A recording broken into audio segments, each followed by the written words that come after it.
all jokes aside, you know how niggas be like, I'm this and that for life, this and that for life.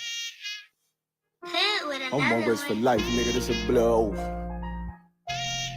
Hey, yo, Madara, here go a class for you, my nigga. 140 for the rebel.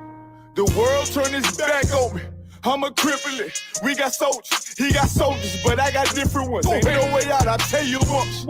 Don't pray for nothing, sin and curse. We can't forgive what's forbidden. Remain in them trenches. Trust in the Lord, but please forgive me for the times that I did.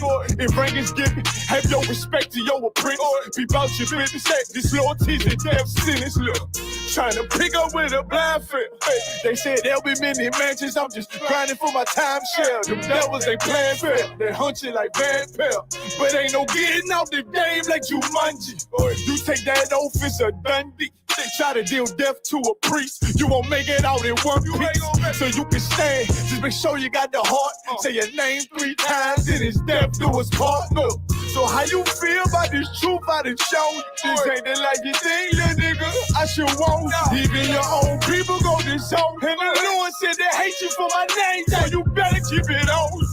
Ain't no more guessing. Ain't no more questions. Make sure my election till I'm tucked away like George Jetson. Murder for capital, now it's murder at the Capitol. The world in amazement, we like fucking raise it. I pity those watching life as it goes by. Be giving mercy in this life, I don't know why. In pump smoke, never try to.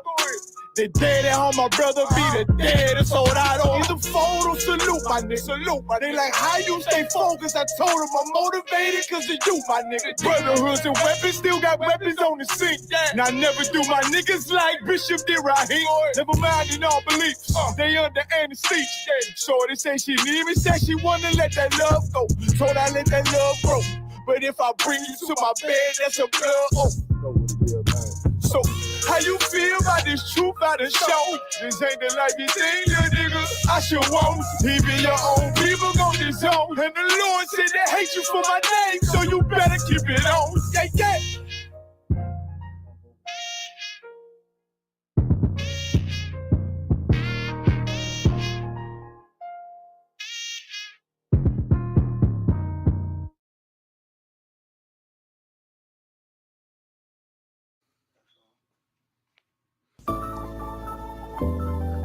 I'm telling you, man. They really ain't gonna believe that I got a baby in my arms while I'm doing this. Little Zahar, man, won't be quiet, but check it out, yo. Yo.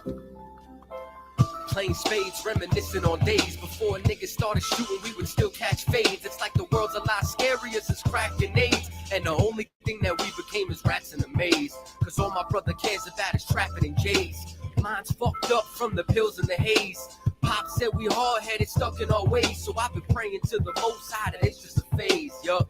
Hardly surprised and always amazed, especially at what's been getting radio plays. Yo, I wanna be the cataclysm of a cataclysm, bomb atomically and take it back to lyricism. But you know, nowadays, it seems like it's forbidden. Anybody in the industry knows they ain't fucking with them. And anyone on sign, they wanna be outshined. So I guess it's just me, myself, and all these empty lines. I never knew that being nice would get you penalized. Once you blowing up, they wanna know your penis size. Hoes all staring, saying you got dreamy eyes. And if you ain't fake, they wanna see you demonized. If they be dropping gems, then it's slow as El Dorado. A midnight marauder, young desperado with a bravado. That's a hard act to follow. Make your favorite rapper look like amateurs at the Apollo. Yo, and that's a hard pill to swallow. Me and my vato steady painting pictures like Picasso. Feds trying to clock us like Pablo and Gustavo. Go and tell straight to the Gestapo. Hola muchacho, yo hablo español. El hombre blanco es el diablo. Now I'm going over heads like a poncho. Trying to stack chips with more cheese than some nachos. Why you acting macho? Your whole clique is gato. They ain't want beef, but I feel it like a taco. Yo, don't get it twisted like a rasta. Don't be bringing none of that bullshit into mi casa. You ain't seen this much crack since the Contras. Belly of the beast, we all live inside a monster. That's why I be thanking God I'm alive, tapping into different vibes, penning more than a scribe. Every verse an open letter sent to all the tribes. Lost in the ghetto, steady struggling to survive, yo. Things I seen with a pair of eyes got me out here living in this life desensitized. Part of the reason that I'm hardly if ever surprised. I've heard the screams of brothers and seen mothers that cried. Seen a soul leave a body right before he died. 23 years old, gunned down before his prime. While your favorite rapper only talking dollar signs. But when our people in trouble, they quiet as a mime. Every day is the struggle, I speak it through these lines. That's how I know they can't relate, I speak their daily lives. I'm representing for my nation or the lost tribes. All my people that been locked up ain't see 25. Cause being born a minority was their first crime. They serve and protect, choking your neck, sever your spine. They murder one of us, no guilty verdict when they try. They wonder why they get no respect and we call them swine. Live in a time where you lose your life and become a vine. Friends turn to t-shirts, corners turn to shrines. And if our leader ain't a Pharisee, then he's a scribe. Cause he ain't coming out unless he thinks he can scrape a dime. Get his name in the paper, face in the lime. The world's black and white and you better pick a side. If I wasn't strong enough, then I would break inside. But I found the truth right before I lost my mind. Sorry, mama, I promised it wouldn't change me, but I would have went insane had I remained the same me. And I know you feel the same way if they slay me. So when I say the white man is the devil, don't blame me. I'm not here to make friends, kiss babies, shake hands for politics. Yo, what's affecting all the college kids?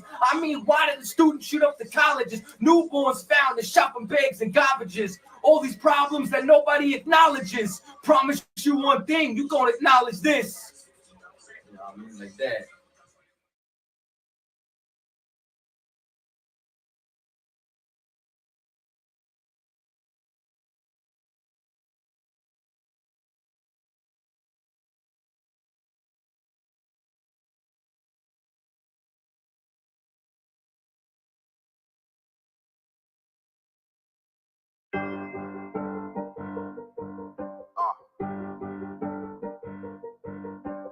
Yeah, on 44 shit, you know what I mean? Busy man.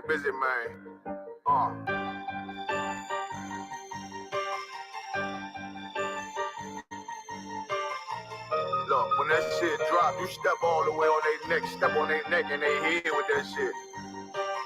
Fine then, I ain't show no mercy, we gon' show them boy what time it is. I pop out like I'm Samuel, I got time to kill. Haters thought I died, I survived. They don't know how I did it, got it out the mud, straight to glory. They don't know how I did it. He nice, but he don't show them skills, how I show them skills. He ride, but he don't work the wheel, how I work the wheel. They mad, up to solid, circle tight, yeah, vacuum seal. No, they want my life, I ain't worried. I got rank for real, I got real soldiers, kill for me, nigga. Watch yourself. They say you been in beast mode lately, you is not yourself. When you dropping that fire, precious marriage, they inquiring. They can't stop what's coming, but I see them conspiring. Cross the line, them firing. This bitch here, finna break the spin. No kindness, I don't trust you, circle small. You can keep your features. Me and my niggas don't keep no secrets. In the field like Jeepers Creepers, say they want some smoke, dog. So I brought these chimney sweeps. Coming like we coming, you can't even cap. These niggas don't run it like we running, bitch, don't even start. Bitch, I'm with my niggas till the end, till them do us part. If you wanna leave, you can leave, bitch. Bless your heart, fine then. I ain't show no mercy, we gon' show them boy what time it is. I pop out like I'm Samuel, I got time to kill. Haters thought I died, I survived. They don't know how I did it, got it out the mud, straight to glory. They don't know how I feel. He nice, but he don't show them skills, how I show them skills. He ride, but he don't work the wheel, how I work the wheel. Ooh, I got a man, circle tight, yeah, back and seal. I heard they want my life, I ain't worried, I got rape for real. Take over in effect, yeah, I'm fully focused. You might not see it on me, just know it's women, that bitch fully loaded. Ooh, yeah, we up and rolling. Told them I need major motion. Think I'm joking, I'ma school them niggas like they baby Jody. Got it out the dust, now I'm too clean, don't know why they hate me. What you want out life, dog? Guns and butter, baby boy. You PK top, dog. Certified road runner. I'ma turn that econ line into a damn tank. I got choppers stashed in that attic like they in front. They had that shit on lock till I snapped on them like ball cutters. You cannot play both sides, gotta choose your colors. See, I'm throwing that one up with that W, that's my blood, bro. Fine in. I ain't show no mercy, I'm gonna show them boy what time it is. I pop out like I'm Samuel, I got time to kill. Haters thought I died, I survived. They don't know how I did it, got it out the dust, straight to glory. They don't know how I feel. He nice, but he don't show the skills, how I show the skills. He ride, but he don't work the wheel, how I work the wheel. Ooh, I got a man, circle tight, yeah, back and seal. Said they want my life, I ain't worried, I got rape for real.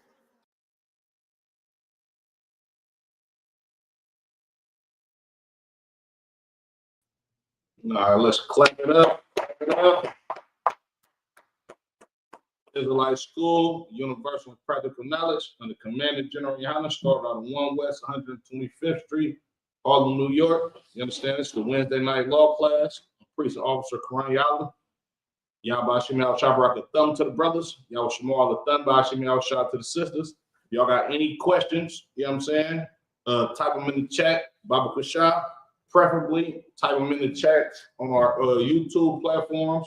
That way I can get to them quicker, and Lord allow, I'll be able to answer your questions. You got any questions? Awesome. All right. So, y'all can tell by the title of this class, man, we gonna get into tithes. You understand? We're gonna break down tithes. Tithes is not corn. You understand? Tithes is not wine. You understand? Tithes is not cumin. It's not onions. It's not none of that. You understand? Tithes is money, right?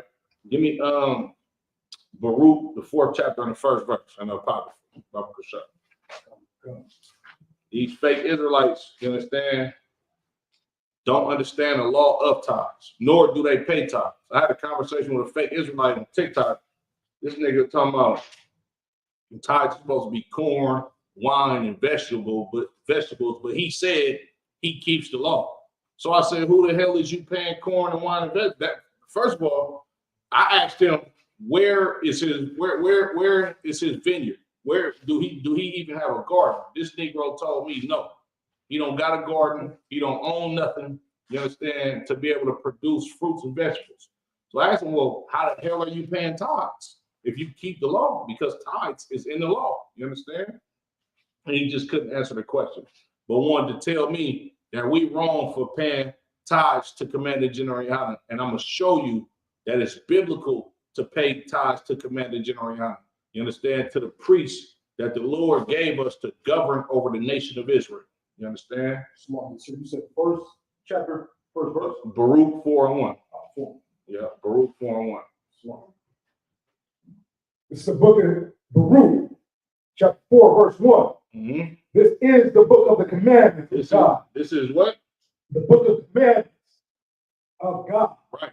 This Bible is the book of the commandments of the Most High God. You understand?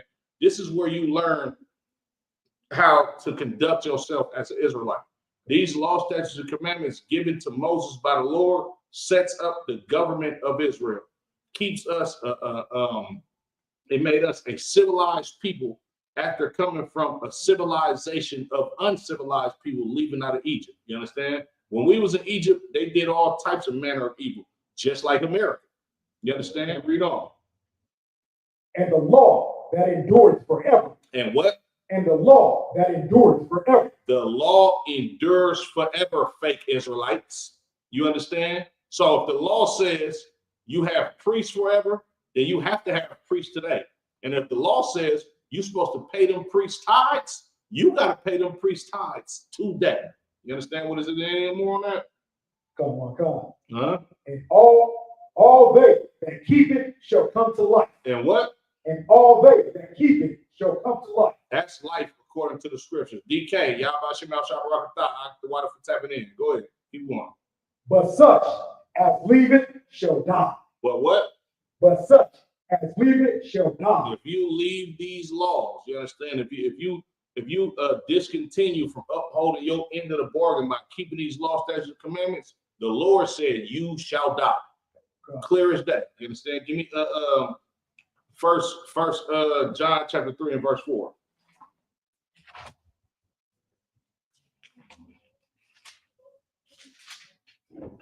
We're going to establish that the law endures forever. You understand? And what the law is and what it means to break the law. 1 John 3 and 4, Baba Kasha. This is the book of 1 John, chapter 3, verse 4. Uh-huh. Whosoever committed sin transgresseth also the law. Read that one more time. Whosoever committed sin transgresseth also the law. If you are a sinner, you are going against the laws of God. If you do not pay tithes to Commander General Yohana, you are a goddamn sinner. You understand? If you don't pay your tithes to the Israelite School of Universal and Practical Knowledge, you are a sinner. Read on. For sin is the transgression of the law. If you not paying your tithes, you transgressing the law, then you are a sinner. Go to 1 John chapter 5 and verse 3. It's the book of 1 John, chapter 5, verse 3. Uh-huh. For this is the love of God. For this is what? For this is the love of God. A lot of fake Israelites and Christians say they love the Most High God. Well, the New Testament is going to show you exactly how you're supposed to love God. Continue. That we keep his commandments. That we do what? That we keep his commandments. Paying tithes is a commandment, you sinner. You understand? Paying tithes is a commandment, Christian, fake Israelites. You understand? Read that from the top. This is book of 1 John, chapter 5, verse 3. Right. For this is the love of God. Right. That we keep his commandments. Uh-huh. And his commandments are not grievous. This is how you love God, by keeping the laws, by not eating pork, shrimp, crab, and lobster. You understand? By paying your goddamn tithes, and it's not grievous. You understand? If you made $100,000, you can pay $10,000 in tithes. It's not grievous. That's not gonna hurt you to like. If you made $100, you can pay $10. You understand? And we're gonna show you what these tithes are for. You understand? And it's absolutely what Commander General Yohana uses these tithes for, because he's not a sinner like you, fake Israelites. You understand? Before Commander General Yohana had the helm of the ISUBK, you know what he did? He paid tithes to the priest over him. You understand? Give me 2 Maccabees chapter 3. We're gonna get right into it. You understand? Now that we established the law, what the law is, you understand? Or established that we're supposed to keep the law forever, I'm gonna show you what the law says, right? Give me 2 Maccabees chapter 3 and start at verse 1. Let's break this down, because a lot of you fake Israelites like to say, oh, paying tithes is corn and wine and grapes, when you niggas don't even own a goddamn garden in your backyard, let alone owning a vineyard, which that's what tithes was coming from back in those days. Brothers and sisters who own vineyards. And a vineyard is not a garden. A vineyard is not like, when you look at what a vineyard is a very large piece of land that you grow acres of fruit on. We don't own none of that. You understand? Your neighborhood that you live in is not even the size of an average vineyard. Like if you live in the projects, or if you live in a large apartment building, the land that you and hundreds of people, probably thousands of people living in public housing, is not even as big as a goddamn vineyard. And I'm gonna show you in a second.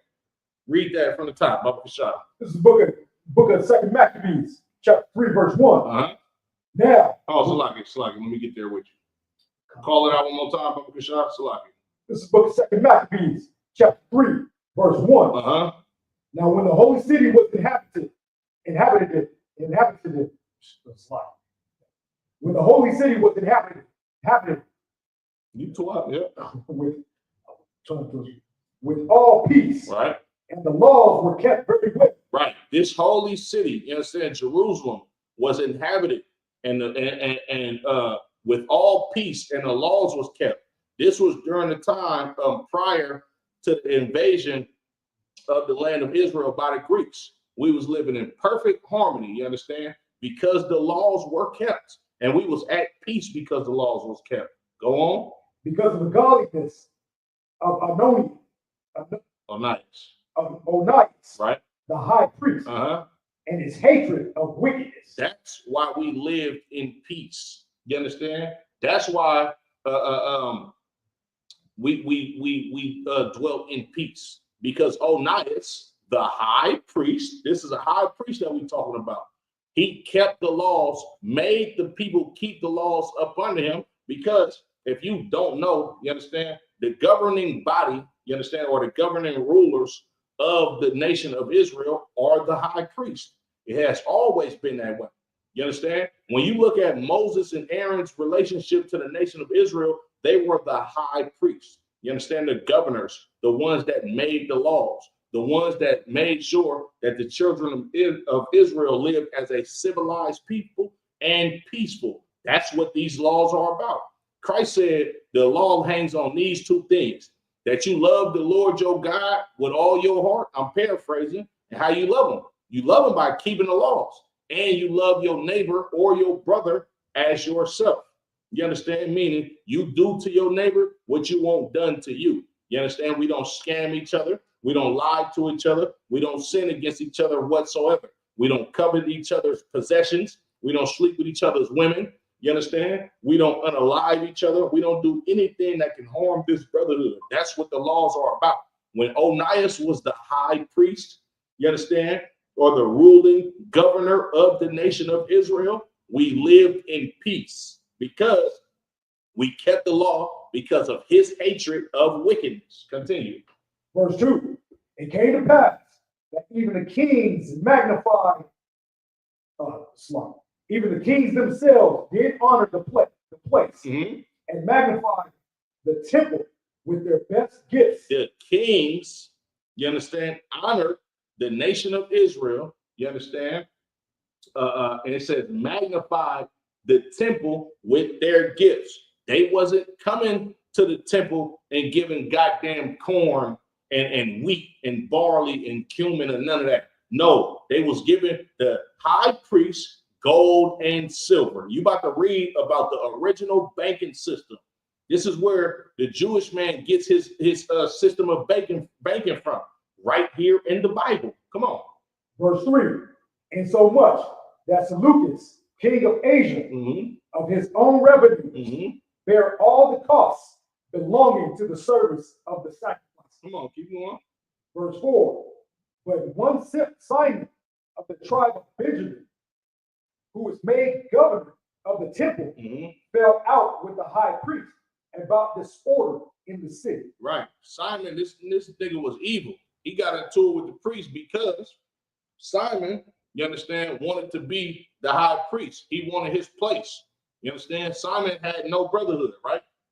Now, hold that, Baba Kasha, and go to 1 Maccabees chapter 1 and verse 11.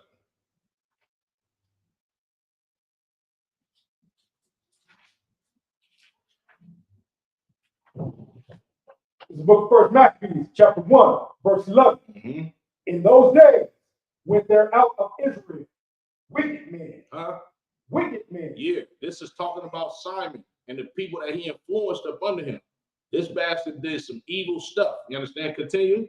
Who persuaded many. Who persuaded many. Yeah, he influenced many because you gotta understand. Simon, you understand, was a governor up under Onias. Onias was a righteous brother, and Simon wanted his place. You understand? But Simon, having some influence too, he persuaded many. You understand? This dude was wicked. You understand? He had no brotherhood. He betrayed the nation of Israel. And we're going to read back about that in 2 Maccabees, the 3rd chapter. Continue, Brother Shah. Saying, let us go and make a covenant with the heathen. Right. That are round about us. For since we departed from them, we have had much sorrow. Now watch this. Go back to 2 Maccabees, the 3rd chapter. We about to read about the covenant that he made with the heathen. Y'all stick with me. This is about tithes. Verse 1. Yeah, come. This is book of Maccabees, chapter 2. Second Maccabees, chapter 3, verse 5. And when he could not overcome Onias. Right. When he couldn't get rank over Onias, you understand? When he couldn't persuade the people to be in his favor over Onias, because remember, Onias was a righteous brother. You understand? The scriptures say when the righteous are in authority, the world rejoices. You understand? And that's what was going on with the nation of Israel at that time. We had a righteous brother that was over the nation of Israel, our high priest Onias, you understand? And we was living peacefully because he hated wickedness and he loved to keep the law. Continue. He got him to Apollonius. He what? He got him to Apollonius. Right. This wicked nigga Simon, he went to Apollonius. You understand? Go ahead, keep going. The son of Thrasius, who then was governor of Celesyria. Celesyria. And finished Right. These are the Greeks. This nigga Simon went to the Greeks and went to go make a league with them because he was mad that nobody was respecting him, trying to outrank a just and righteous high priest that kept the nation of Israel happy. Come on. Verse 6. And told him that the treasury of Jerusalem. That what? That the treasury of Jerusalem. Look up that word treasury on your phone real quick. This is the treasury of Jerusalem. You understand? This did not say the garden of Jerusalem. This didn't say the pantry of Jerusalem. You understand? This wasn't a storehouse of food for Jerusalem. This said the treasury. You got that? Go ahead. Read on the mic. Treasury, a place where the funds of the government. Where the what? The funds of the government. This is a treasury in the temple. Give me the synonyms of treasury. A bank. A what? Bank. This is the bank of the nation of Israel. This ain't talking about no goddamn corn and wine. And why would they have a treasury in the temple? Because this is what people pay tithes in. Keep going. Verse 6. Verse 6.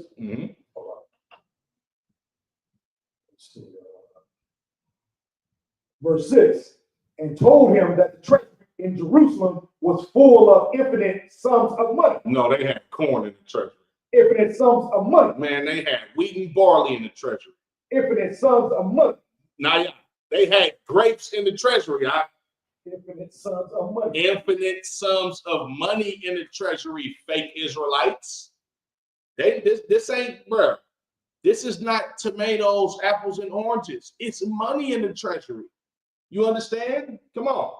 So that the multitude of their riches, which did not pertain to the account of the sacrifices. Oh, read that again. So that the multitude of their riches, which did not pertain to the account of the sacrifices, was innumerable, and that it was possible to bring all into the king's hand. It was so much money in there.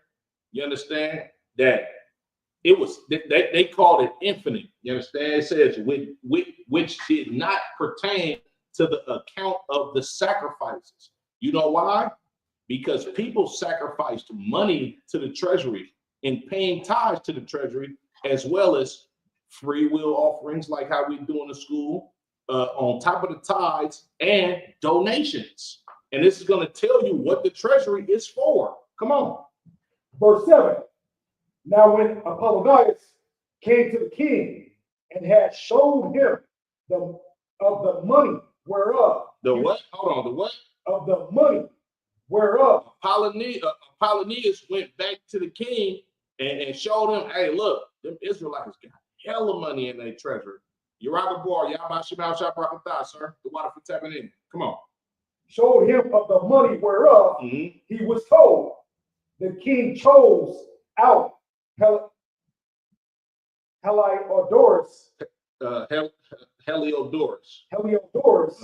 his treasury, and sent him with a commandment to bring him to for said money. Right. Apollonius sent his own treasury to try to go get the money from the nation of Israel. I mean, his own treasurer to try to go get the money of the nation of Israel. He didn't send a banker. He didn't send a goddamn farmer. He sent somebody in charge of his money to go take somebody else's money. Come on. Verse 8.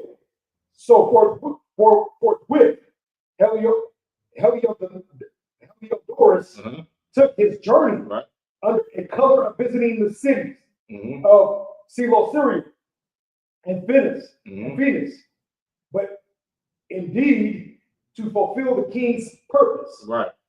Verse 9.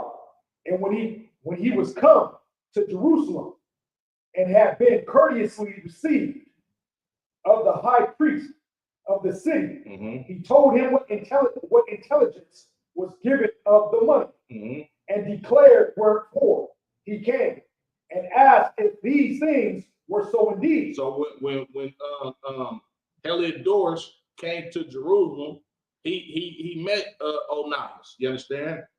And told Onias that he heard that the nation of Israel got a lot of money, not corn, not bread, not wine. You understand? He told him, like, look, man, I know y'all got a lot of money.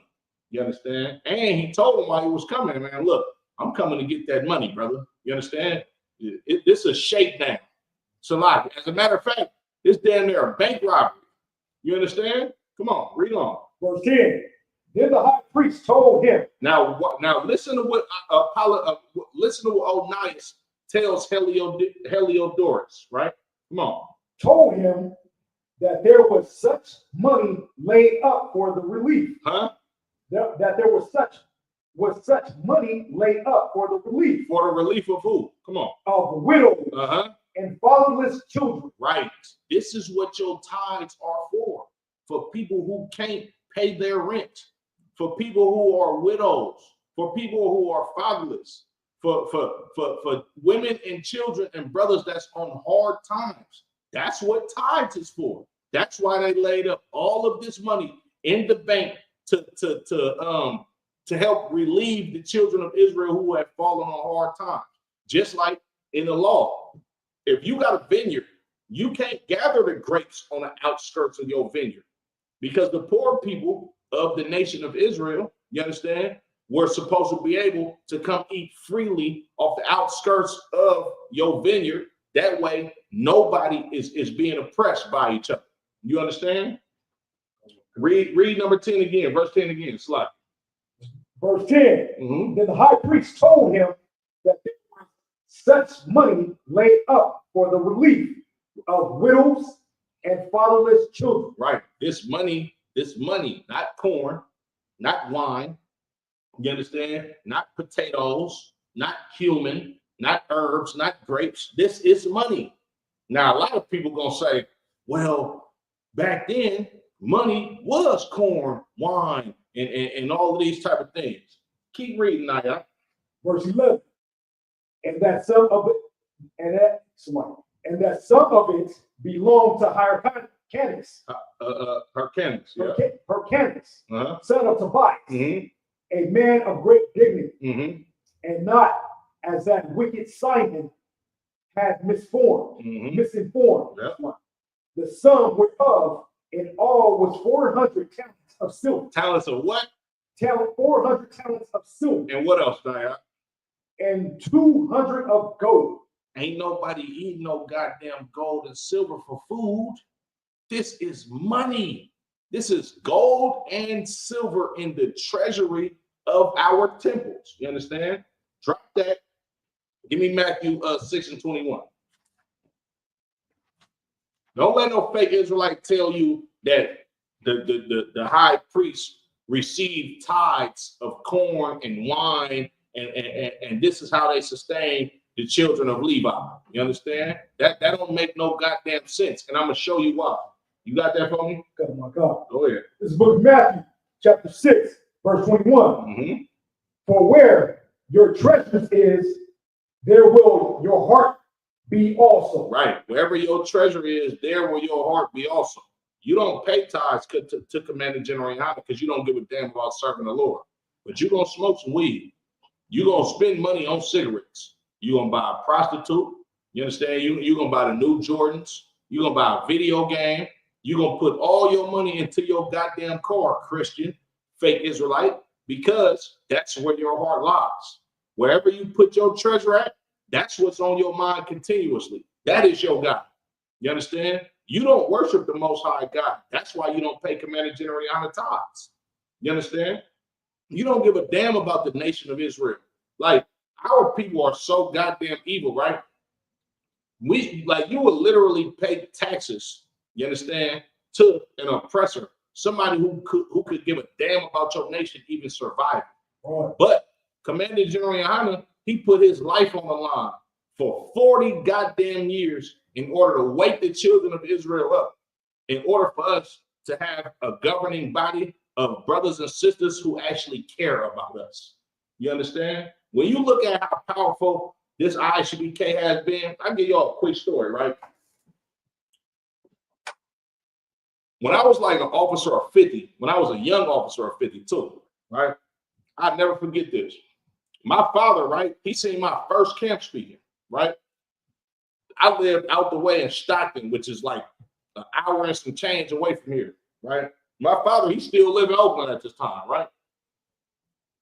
My father seen my camp speaking and was like, son, I'm about to come out there and holler at you. He's like, I don't even want to talk on the phone. I'm like, what the hell wrong with this dude? Like, what's going on? And me and my pops, we got a cool relationship. So when he pulled up at my house, he separated me from my wife and my kid. Like, hey, let me holler at you, bro. He like, what the hell are you a part of? Like, I seen that tape and like, bro, you saying some dangerous shit, right? He like, nigga, do I gotta get some life insurance on you? And this is exactly what my father told me. He said, he like, the shit that you talking about, the stuff that you was like really speaking freely about. He said, you know, they kill black men for talking about that shit. I was like, Pops, I know. You understand? He confused because he don't know about school. He was like, all y'all do that? I'm like, we all do this, Pops. Since 1969, brothers been doing this. Barakatah Yahweh Yahushua. My father was amazed. You understand? And then you got to think about it. We in the area of social media, right? So you're going to see some crazy offensive shit today. Imagine Commander General Yana in his 20s. When you don't have black men actually telling white men that they the devil to their face. You understand? Like, he put his life on the line for this. And you can't give him 10% of your earnings? Like, what? This is Commander General Yana's job for 40 years. What, you want this nigga to go be a gardener? You want this nigga to go be a butcher and then still get off work and come save your life? You owe him money. You gotta pay him. You understand? And that was why we gave the tithes to the Levites. They got no inheritance. As a matter of fact, Salaki, let me get you could drop that. Give me Numbers 18 and 21. Y'all gotta understand this, right? Everything we do comes out the Bible. You understand? The way we eat, you understand? What we drink, how we dress, the way we treat our brothers, the way we treat our children, the way we treat our wives. You understand? From us yelling at people on the street corners, telling them to get their goddamn mind right, from telling the white man he's the devil to his face, from being ridiculed by our own. Everything we do comes out of the Bible. You understand? Including us calling ourselves priests of the Most High God. And I'm gonna show you. You got that? Got my God. This book of Numbers, chapter 18, verse 21. Go ahead. And behold, I have given the children of Levi all the 10 in Israel for an inheritance. Read that from the top again. Verse 21. And behold, I have given the children of Levi all the 10 in Israel for an inheritance. Right. The 10th of what the children of Israel are an inheritance to the Levites. Now, I can hear you fake Israelites out there echoing in my ears, kind of like, you know what I'm saying? You know how when you see one of them cartoons, it's the devil on this shoulder, the angel on this shoulder. I got two fake Israelites on my shoulder right here. But you ain't a Levite. But you ain't a Levite. I'm gonna show you why you don't know the Bible. You fake Israelite.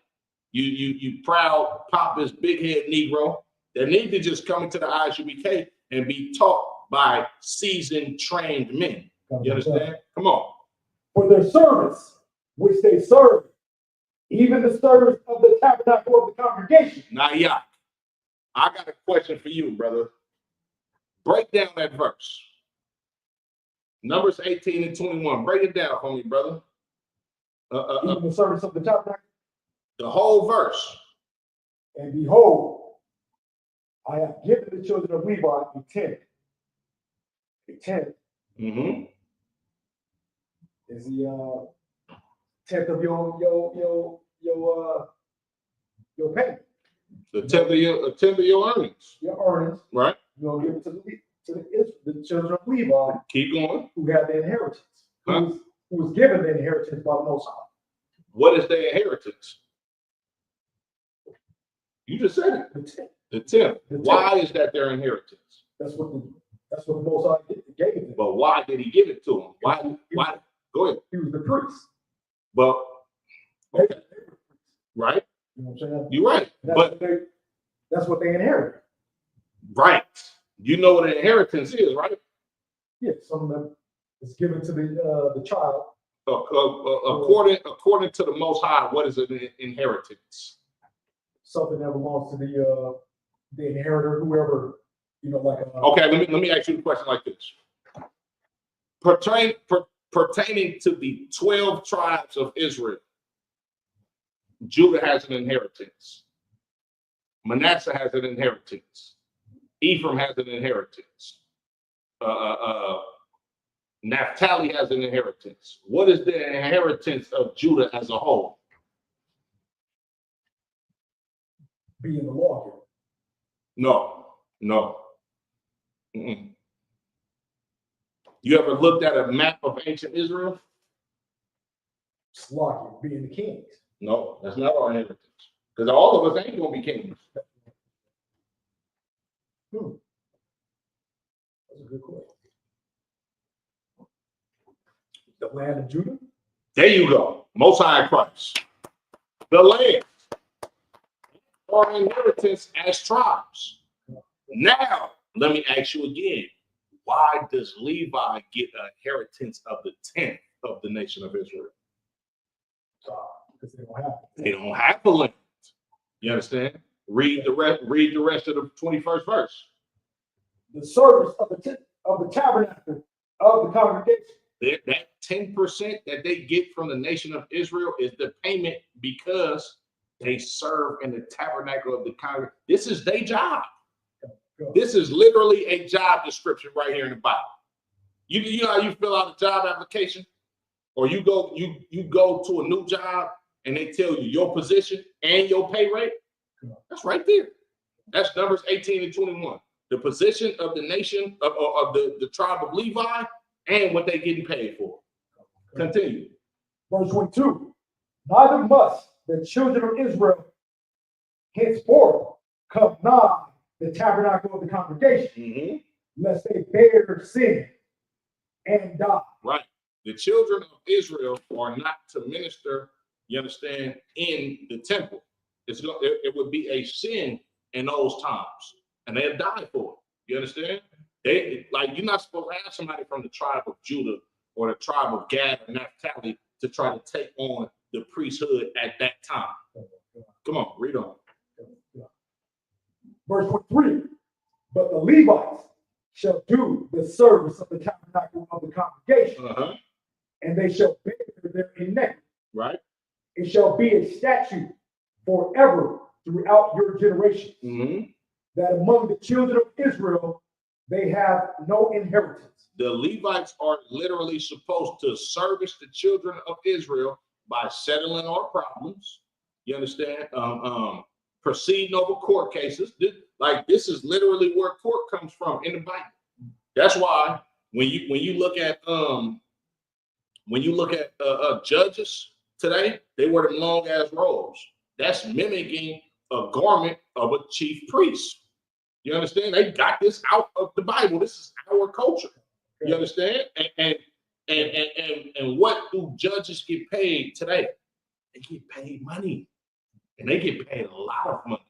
Now, if you got a nation, if you got 10 tribes or 11 tribes paying you 10% of everything that they make coming to one tribe that serves the temple, I believe it's got to be rich. And they supposed to be rich.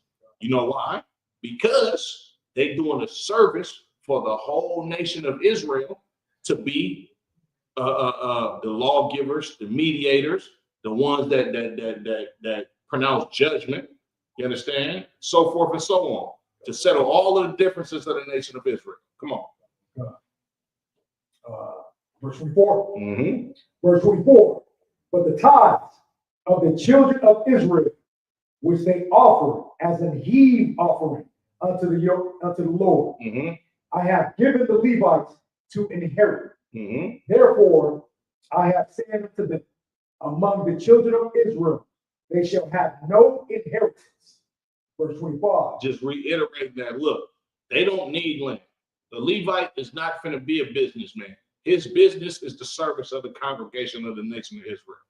This nigga not finna plant grapes. He's not finna sell grapes and be somebody who makes wine. You understand? He not selling bread. He's not finna have a storehouse.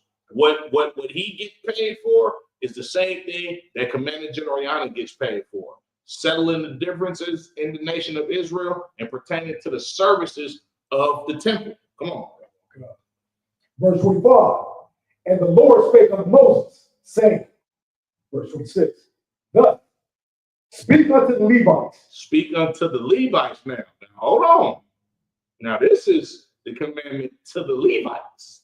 Read on. And say unto them, when ye take of the children of Israel the tithe which I have given you from them for your inheritance. When you take the 10% of the nation of Israel that I give to you for your inheritance, come on. Then ye shall offer up and heave offering of it for the Lord, even a tenth part of the tithe. What did the Lord just say to the Levites now?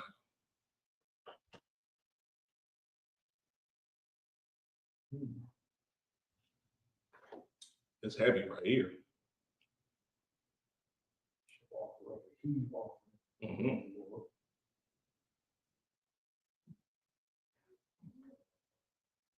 Even a tenth part of the tithe. Come on now, yeah. You got it. Offering of it for the Lord, even a tenth part of the tithe. So what he saying?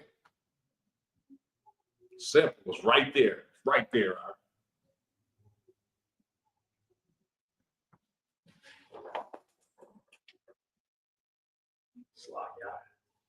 The Levites got to pay tithes.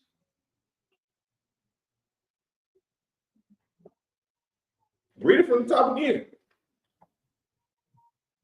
Then ye shall offer up an inheritance. Hold on. Read 26 from the top. From the top. Thus speak unto the Levites. Speak unto who? Unto the Levites. Now this is a separate commandment for the Levites, the high priest. Come on. And say unto them, when ye take of the children of Israel the tithes, which I have given you from them for your inheritance. When you take these tithes from the children of Israel, which I've given to you for your inheritance, come on. Then ye shall offer up. Then ye shall do what? Offer up. And heave offering of it for the Lord. Right. Even a tenth part of the tithe. So they got to pay 10% of their salary. Keep going. Verse 27. And this, your heave offering shall be reckoned unto you. As though. As what? As though. As though. That means as if, right? Come on. It were the corn of the threshing floor. And as the fullness of the wine press. As the fullness of the wine press. Do me a favor, Naya. Google how big a vineyard is. Because when you pay 10% of what you growing in your vineyard, this ain't talking about a garden in your backyard. You understand? This is talking about industry. This is talking about somebody who has a mass production of grapes. You got that? Go ahead. Vineyards can range from small personal use plots to vast commercial operations. A few vines can produce enough grapes for personal winemaking. But that's not a vineyard though. Give me. Okay, we in California, right? Give me the average size of a Napa Valley vineyard. Because if you got a few vines growing in your backyard, that's not a vineyard. As a matter of fact, Google vineyard first. If you grow grapes in your backyard, that's not necessarily a vineyard. You got a garden. You got 50 tomatoes back there. You know what I'm saying?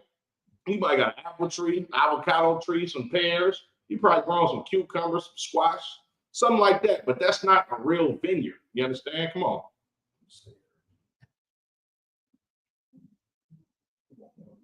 A vineyard Mm-hmm.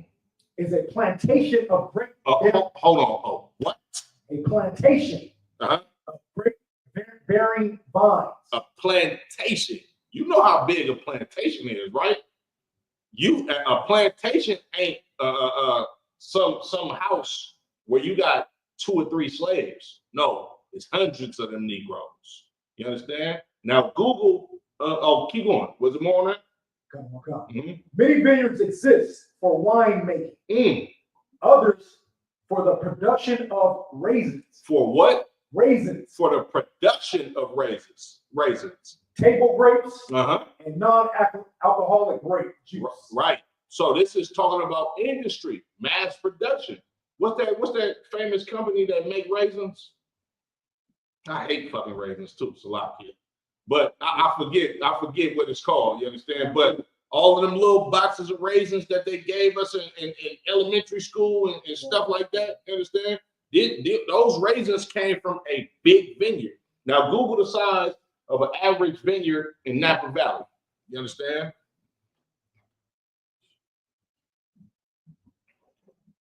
Y'all gotta realize too, the nation of Israel, we don't come from a nation of people who are peasants. That's not what it was. Like when you look at King Solomon, like we had a aristocracy amongst the children of Israel. You understand? We had elite of our own nation. That's like when you look at the Sadducees and Pharisees, those were the elite. You understand? Those was the aristocrats. Look at King David, King Solomon. They say Solomon was the richest king before his time. You understand? Or the richest king of his time, and no king has ever been richer than him. You understand? This ain't talking about a nation of peasants. This is a nation of priests and kings. You got that? Come on. Mm-hmm. The average Napa Valley vineyard is about 5 acres or more. 5 acres or more. For commercial production. For commercial production, 5 acres more is damn. And can cost anywhere from $165,000 to $375,000. Right, $165,000 for a 5 acre vineyard. You understand? And that's a low ball. That's a small vineyard. You understand?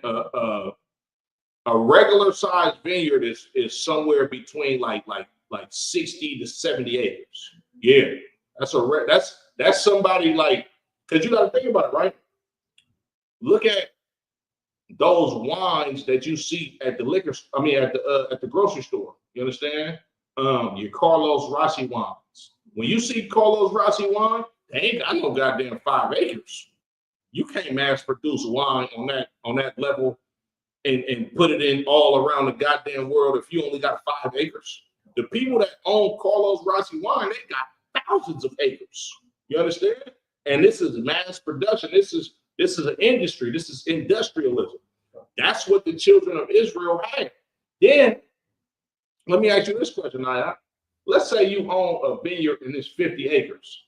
Can you go pick all of them grapes by yourself? Wow. Hell no, you can't. And the people that you're going to employ to pick those grapes, what you going to do? Pay them in grapes.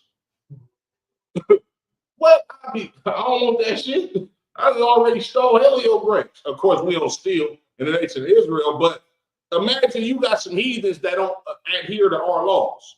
Man, they gonna be, I got hella backpacks full of grapes. I don't want that shit, bro. I need some money.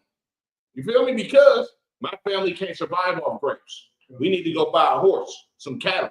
You mean to tell me I'm finna accept 3 plums and an apple and I can raise this goddamn cow up since it was a calf and his parents before him, and you gonna try to give me some fruits and vegetables? Nah, that ain't what we was doing. That's what it was in the wilderness when we didn't have a society. You understand? When we didn't have a civilization. Yeah. And as a matter of fact, go to read verse 28. Baba Krishna. This is the book of Numbers, chapter 18, verse 28. Oh, read 27 again. Salah. Verse 27. And this, your heave offering, shall be reckoned unto you. Right. as though it were the corn of the threshing floor, Right. and as the fullness of the winepress. What's the fullness of the wine press, Naya?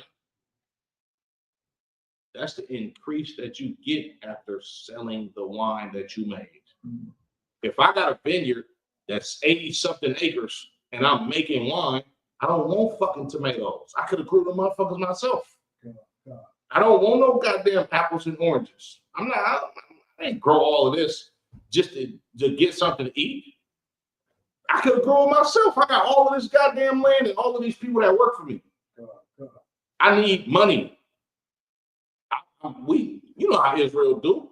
We like nice shit. Excuse my French. We like nice clothes. You understand? I might want a chariot that's built out of some imported wood. I might want to buy a white horse. You understand that a brother might have that I've been looking at for hell long. Yeah, man, that's a nice horse. You know, gonna save my money up. You understand? Come on. Verse 28. Thus, ye also shall offer an heave offering unto the Lord of all your tithes, which ye receive of the children of Israel, and ye shall give thereof the Lord's heave offering to Aaron the priest. Aaron had to get paid too. Aaron don't want no goddamn fruits and vegetables. You know how many times, like when I was a trooper, right? My first Passover was in Texas, right? When I was a trooper, I seen General Mayak in the parking lot, right? And he heard me slapping an ass sheet of prophets hella loud, right? So I see General Mayak, he walking out, he dancing.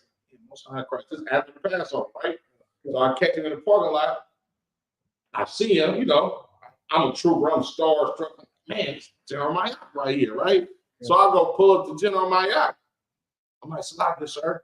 Like, I'm going to go get some tacos. You want me to bring you back some?" He like, "Nah, why? I come to why?" He like, "You know how many people have been offering me some food just on my way to the car to go grab my little bottle? Man, you're not gonna offer Aaron no goddamn tomatoes and no piece of bread. The whole nation of Israel is under Aaron. He don't want that shit. Aaron wants the money that he's owed for doing the service of the Lord. You understand? Salaki.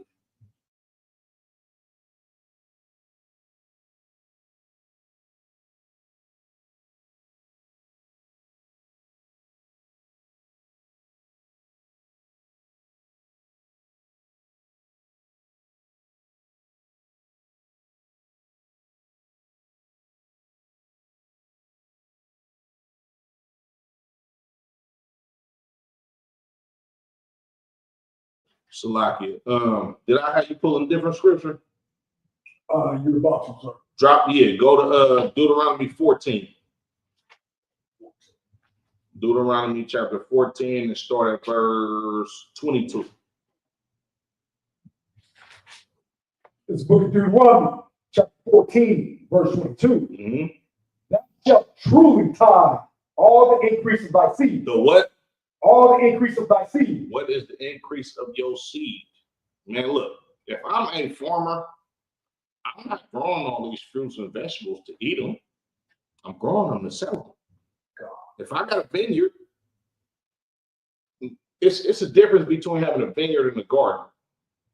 I don't need a vineyard if all I'm going to do is eat this food. That's too much stuff. All of this stuff is going to go bad. Worms is going to eat it. It's going to start decaying. Like, when you go to the grocery store, you might forget about that salad that you wanted that one day, right? You might forget about that in your cold refrigerator where it keeps stuff fresh longer. You might forget about it. 4, 5, 6 days, you go grab that salad. Oh, shit, I got salad in there. Motherfucker turn brown and everything, right? Now imagine you got a 50-acre vineyard and you gather all of this stuff for you to eat. You're wasting your goddamn time. Why have a vineyard if I could just grow a garden in my backyard and I can eat this shit? That's enough to sustain me and my family. No, I have a vineyard because I'm growing all of this to sell it for money. And then you got to think about it like this. Everybody in the nation of Israel wasn't no goddamn farmer. You got lawyers. You got blacksmiths. If I make weapons, swords, bro, you're not gonna come up to me with 50 tomatoes, bro, talking about, yeah, let me get that. Is a nigga gonna sell a Glock 26 right now for a pound of apples and oranges? Hell no. It's not going down like that. You understand? A brother wants some money. We got money at this time. It's like we have gold and silver. As a matter of fact, going back to Egypt, when we left out of Egypt, what they give us? They didn't give us no goddamn fruits and vegetables, apples and oranges. They gave us money. They gave us gold. They gave us silver. They gave us so much of it, we decorated our children with this shit. Come on, read on. That field bringeth forth year by year. Right. Thou shalt truly tithe all the increase of thy seed that the field bringeth forth year by year. It didn't say your garden. It said the fields. If you got a field of stuff, you're not eating all of this. You're selling it. Come on. Verse 23. And thou shalt eat before the Lord thy God in the place which he shall choose to place his name there. Right. The tithe of thy corn, of the top of thy wine, and of thine oil, and the firstlings of thy herds, and of thy flocks, that thou mayest learn to fear the Lord thy God. Right, come on. Verse 24. And if the way be too long for thee. And if what? And if the way be too long for thee. Come on. So that thou art not able to carry it. Or if the place be too far from thee, which the Lord thy God shall choose to set his name there, when the Lord thy God hath blessed thee. Now let me ask you a question. Why is this talking about the way being too far for you to go pay your tithes?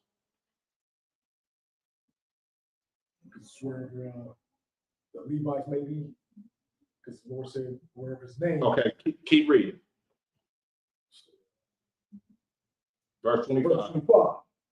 Then shalt thou turn it into money. Now hold on. The law just said if the way be too far to go pay your tithes to Levites with these fruits, vegetables, corn, wine, all of this stuff, then you should turn it into money if it's too far for you to go. Why? Because if you have a field and you try to bring a tenth of all the fruit and stuff like that, it might be too heavy.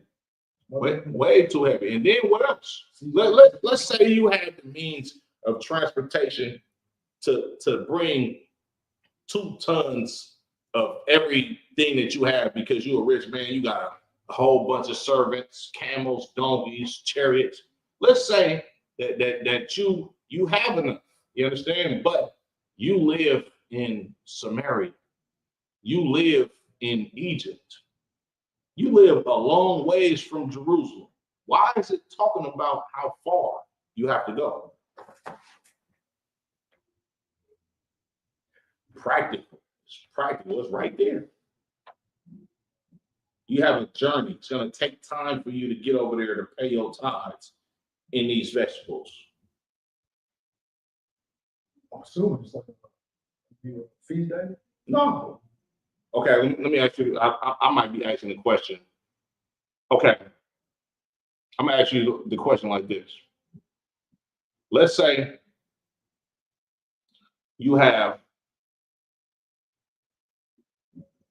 got just 10 pounds of tomatoes, but you got to travel all the way to Jerusalem, and it's going to take 14 days. What's going to happen? They're going to spoil it. They're going to spoil it.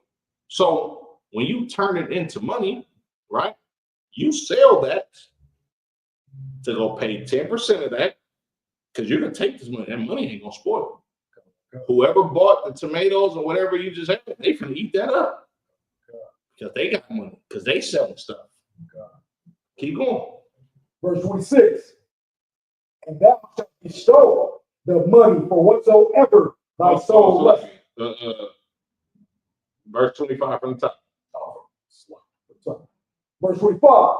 Then shalt thou turn it into money, and bind up the money in thine hand, and shall go unto the place which the Lord thy God shall choose.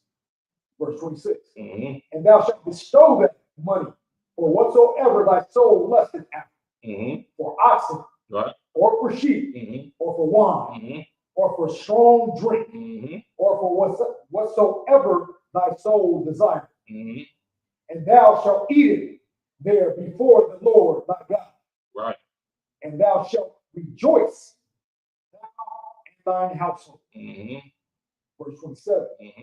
And the Levite that is within thy gates, thou shalt not forsake him, for he hath no part nor inheritance with thee. Right. You sell those tomatoes, you sell those grapes, you sell that wine, that oil, and you go to the Levites and you give them 10% of what you make, and whatever they heart desire, now they can buy.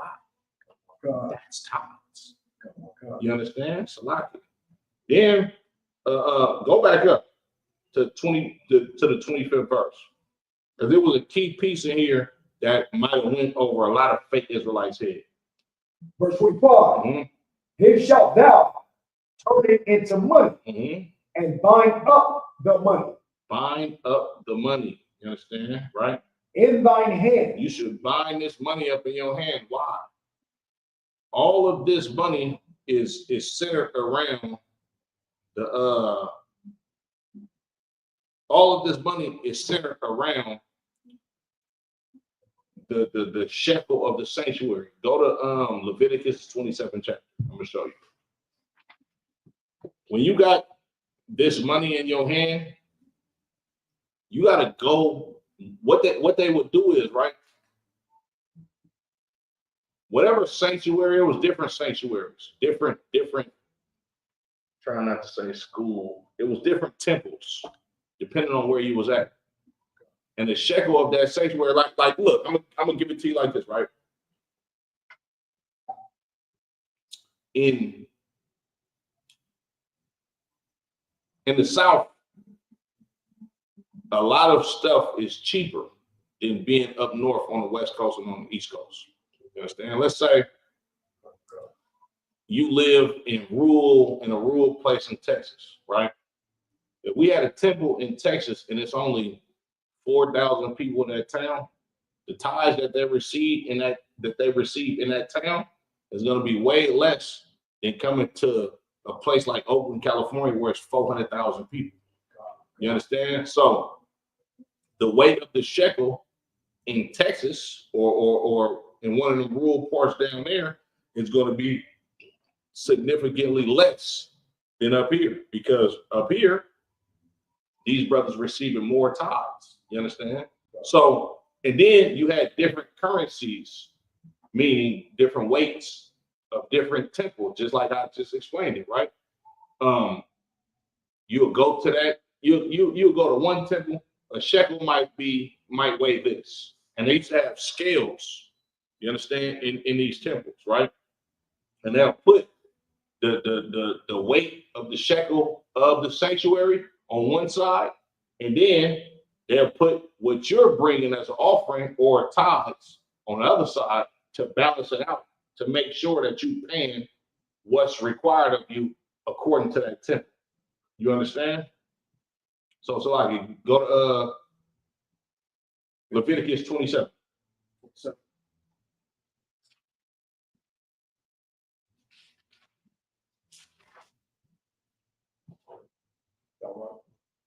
Yeah, we can start at verse 1. This is book of Leviticus, chapter 27, verse 1. And the Lord spake to Moses, saying, Speak unto the children of Israel, and say unto them, when a man shall make a singular vow, the persons shall be for the Lord by thy estimation. Right. When a person makes a singular vow, or when you take an oath, or when you what's the other word I'm looking for? When you, what's the word I'm looking for? Agreement, but it's another word.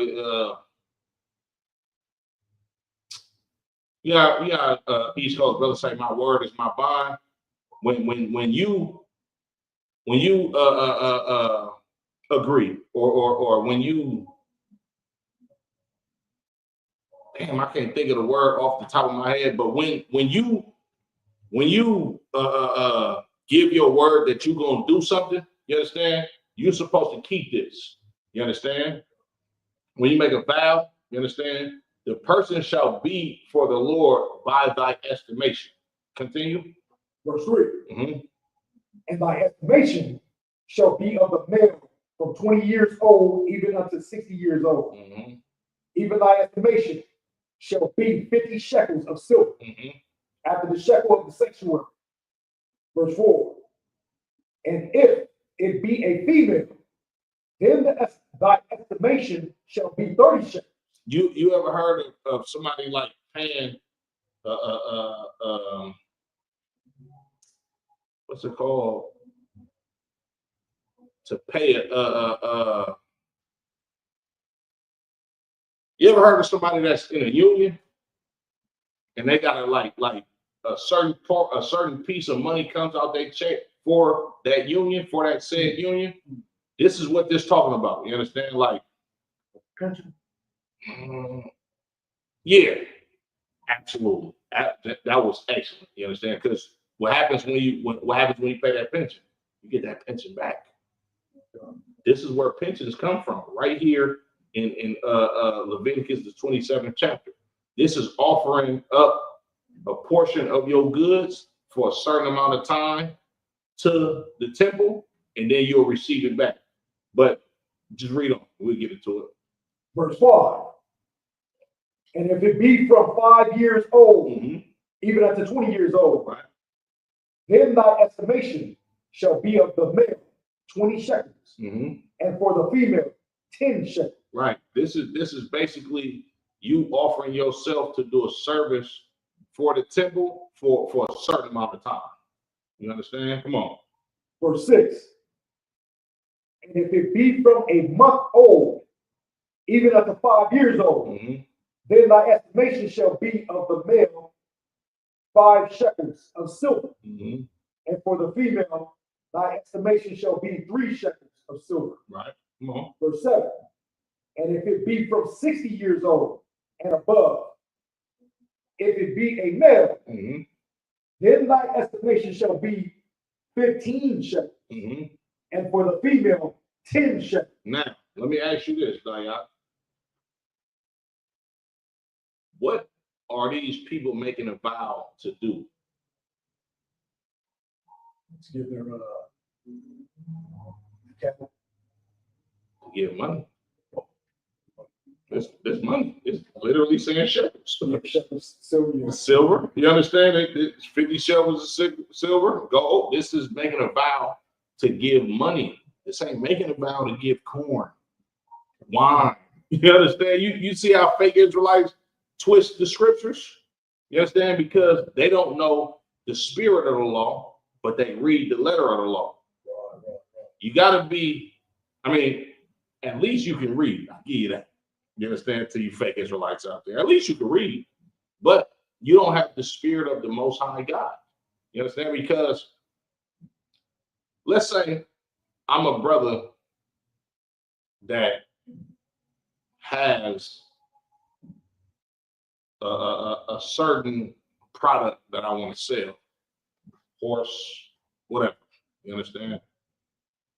And you come up to me telling me, I'll give you 10 pounds of potatoes. Nigga, I got 30 pounds of potatoes. I don't need that. God. I got apples, I got oranges. I'm allergic to the motherfuckers. I don't need that. I got some silver. How much you talking? You understand? Come on. Verse 8. But if he be poorer than thy estimation, then he shall present himself before the priest, and the priest shall value him according to his ability. That thou shall the priest value him. You ever went to traffic court? You ever heard of somebody going to traffic court? and they got to pay a fine, what the judge do? He asks you what you do. He asks you how much are you able to pay. You understand? He's evaluating you by your finances in order to pronounce a righteous judge or a lenient judgment. I can't say righteous judgment because he saw the devil that the Bible speaks of. But he's trying to give you the most lenient and fair judgment that he can. It's right here. Leviticus 27 in the 8th verse. They got everything that they got from these laws that we supposed to uphold out of the Bible. Continue. Verse 9. And if it be a beast whereof men bring in an offering unto the Lord, all that any man giveth of such unto the Lord shall be holy. Right. If it's a beast, cow, bull, ox, horse, any beast, you understand, that you bring unto the Lord, it shall be holy. Meaning it's going to be separated from you and given unto the priest. You understand? Come on. Verse 10. He shall not alter it, nor change it. A good for a bad, or a bad for a good. What does that mean? He shouldn't alter the estimation of this, a good for a bad or a bad for a good. As far as it being holy? No. Okay. The beast, right? Let me ask you this, right?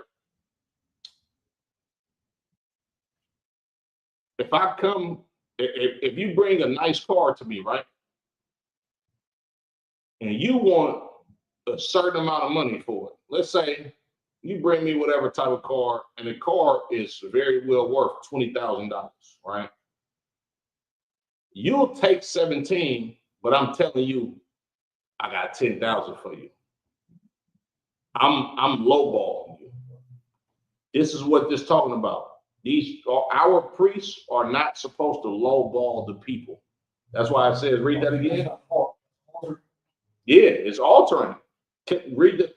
Okay, look, I'm gonna give it to you like this, right?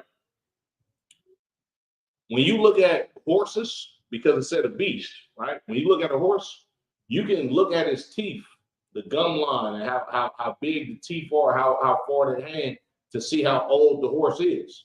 The horse might look young from outside, but when you look at, like, you ever heard that expression, never look at the teeth of a gift horse?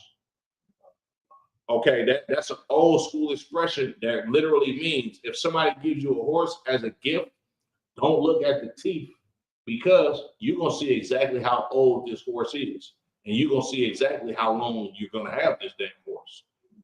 If the horse's teeth and gums are droopy and laying down, yeah, you only got probably like a year or two left. You understand? But it's the same principle with this. This is the Lord telling the priest that they shouldn't lowball somebody on the estimation of their beats. You ever heard of Carfax? Kelly Blue Book? This is where they got it from, right here in the Bible. Meaning, you come show me your horse, I look and see how good your horse is, and I estimate how much this horse is worth. It's gonna get more in depth. Continue. Verse 11. And if it be any unclean beast of which they do not offer a sacrifice unto the Lord, then he shall present the beast before the priest. Right. Verse 12. And the priest shall value it, whether it be good or bad, as thou valuest it. Who art the priest, so shall it be. Right. That unclean beast, that's something that we don't sacrifice as a horse. And he's going to value it. They're going to look at this horse, see how good the horse is, and they're going to tell you how much it's worth. This Kelly Blue Book, this is Carfax right here in the Bible. You understand? Come on. Verse 13. But if he will at all redeem it, then he shall add a fifth part thereof unto thy estimation. Right. If he's going to redeem his horse after he offers it for a service to the temple, then he got to add a fifth part to it. I can't add a fifth part of another horse. I got to add a fifth part of the money that they estimated it is worth. So meaning, if they say this horse is worth $500, right? Then let's say something that's worth $100, right? When I come to redeem it, now I got to give them $120 on top of. I got to give them $120 of the $100 that I sold it for. You understand what I'm saying? To redeem it, right? Because Levites got to get their portion. You understand? Go ahead. Verse 14. And when a man shall sanctify his house to be holy unto the Lord, right? Then the priest shall estimate whether it be good or bad. Right. As the priest shall estimate it, so shall it stand. Right. When you sell when you offer up your goods or your property in order for it to be something that the chief priest can use, they gonna estimate how much it's worth. Because you know why? When you come back to you have to sell it. Then when you sell it, you gotta come bring the money to them. Then, if you want to redeem it, you add a fifth part to that, go buy it from them, and pay your damn tithes. Come on. Verse 15. Oh, slow.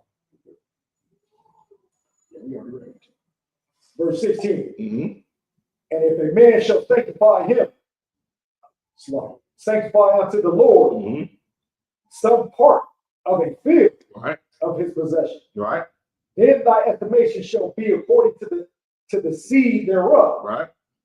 And homer of barley seed shall be valued at 50 shekels of silver. Right.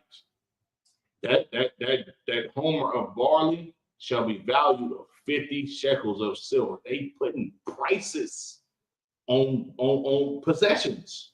They putting prices on fruits, vegetables, vehicles, houses, which goes to show that these Levites was dealing with money. They was dealing with money. Come on. Verse 17. If he sanctify his field from the year of Jubilee, right, according to thy estimation, right, it shall stand. Read that again. Verse 17. If he sanctify his field from the year of Jubilee, according to thy estimation, right, it shall stand. If he sanctify his field from the year of Jubilee, according to thy estimation, it shall stand. Read verse 18. Verse 18. But if he sanctify his field after the Jubilee, then the priest shall reckon unto him the money according to the years that remain, even unto the year of the Jubilee, and it shall be abated from thy estimation. It shall be what? Abated from thy estimation. Right, because during the year of Jubilee, this is the year of forgiveness. We didn't oppress each other and keep each other in debt forever. You understand? That 7th year, which is the year of Jubilee, is where your debt was forgiven. You understand? That's what that's talking about. Continue. Verse 19. And if he that sanctify the field will in any wise redeem it, then he shall add the fifth part of the money of thy estimation unto it. Of the what? Of the money of thy estimation unto it. And it shall be assured to him. Right. If he want to redeem that field, you understand that the priest estimated how much it was worth. He got to add a fifth of money, not a fifth of corn. You understand? Not a fifth of wheat, barley, garlic, none of that. Right. Come on. Verse 20. And if he will not redeem the field, or if he have sold the field to another man. If he did what? Sold the field to another man. I'm not selling my field of grapes to a nigger that's offering me grapes. It don't make sense. Come on. It shall not be redeemed anymore. Verse 21.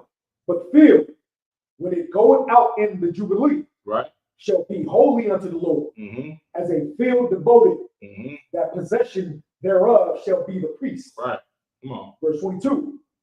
And if a man sanctify unto the Lord a field which he hath bought, which is not of the fields of his possession. Mm-hmm.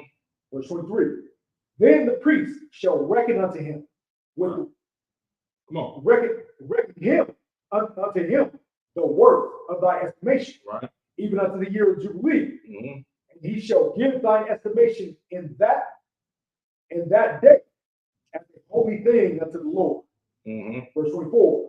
In the year of the Jubilee, the field shall return unto him of whom it was bought. Of whom it was what? Of whom it was bought. This is talking about money transactions. These are the priests that are dealing in money.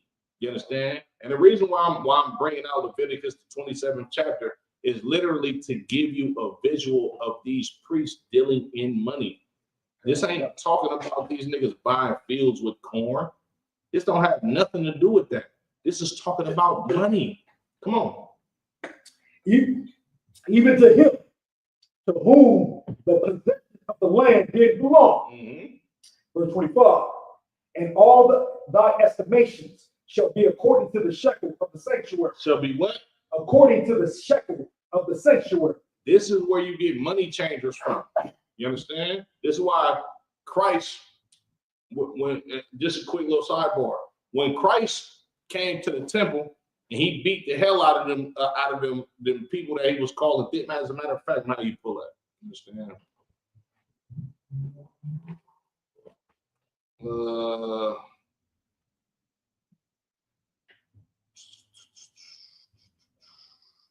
You mean Matthew 21 and start at verse. Oh, bear with me.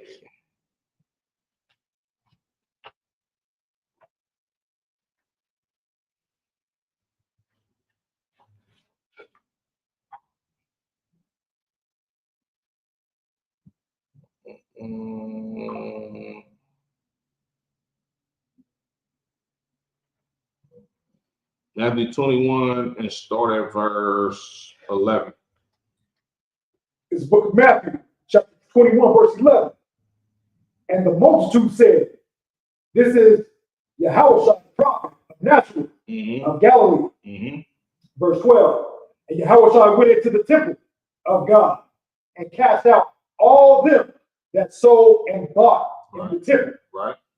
And overthrew the tables of the money changers and the seats of them that sold doves. Verse 13. And said unto them, it is written, my house shall be called the house of prayer, but ye have made it a den of thieves. Right. Because these evil, wicked bastards, they was in there cheating brothers and sisters out of their possessions. They was giving them bad for good. They was lowballing them in there. They was robbing people. Same way your pastor do today. You understand? Evil, rotten bastard. You understand? This is what Christ had to battle in his time.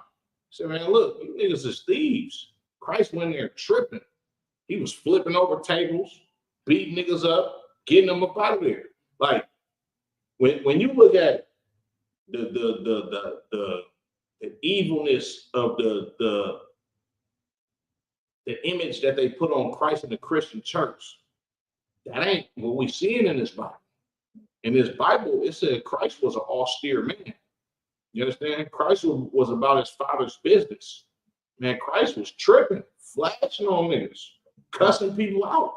You understand? The same thing that's gonna happen, bro. If you come up against one of these preaching prophets of the Lord in the ISUBK that loves the law, you understand? If you do some weird shit in front of Commander General Yana, he gonna flash on you, just how Christ would. Because you know why?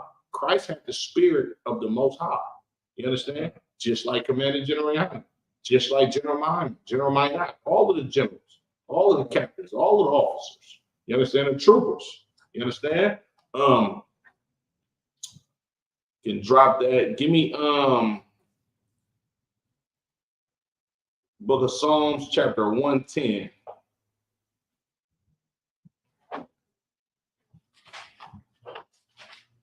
Now let's get into this priesthood on who you're supposed to be paying tithes to. Since we established that tithes is money. Emphatic. You understand? Come on. This is book of Psalms, chapter 110. No, so let me get there with you.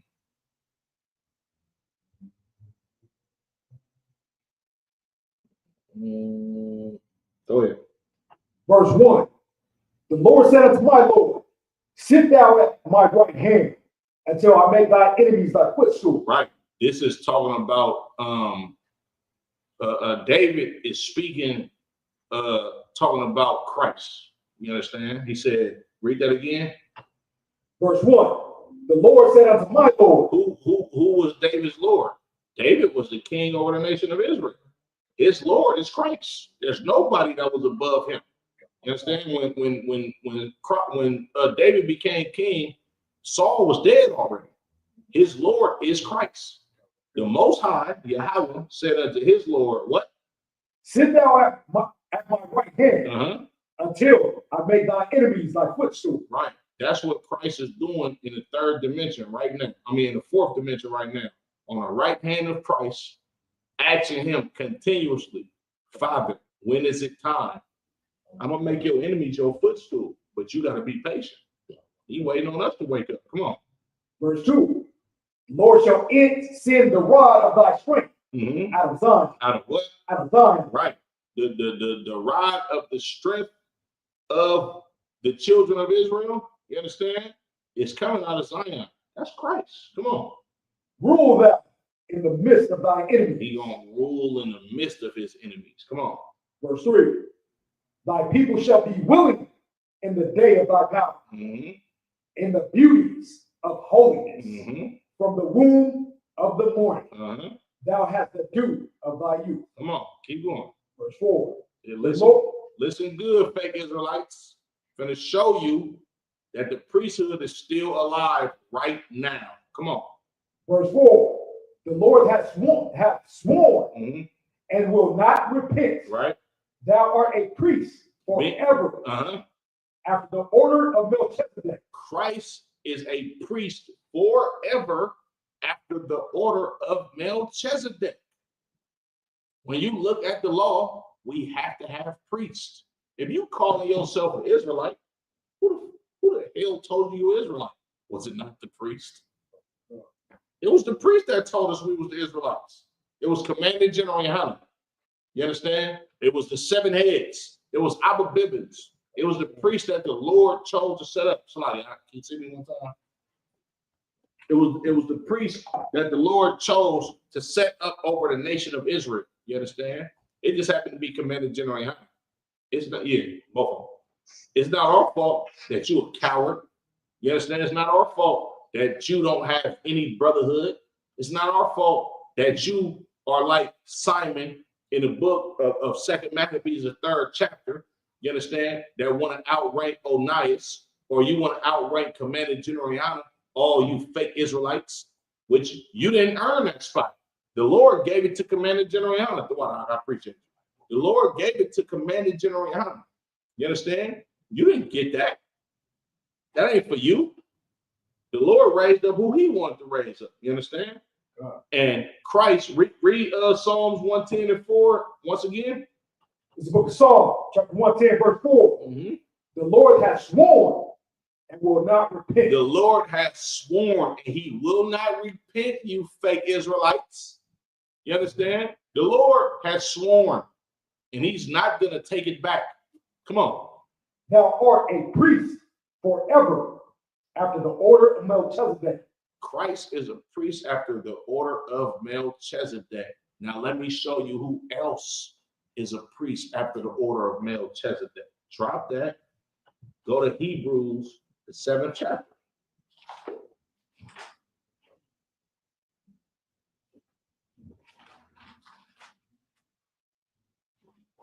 If anybody out there, man, when y'all hear some heavy parts, y'all clip this, because this is going to get real right now.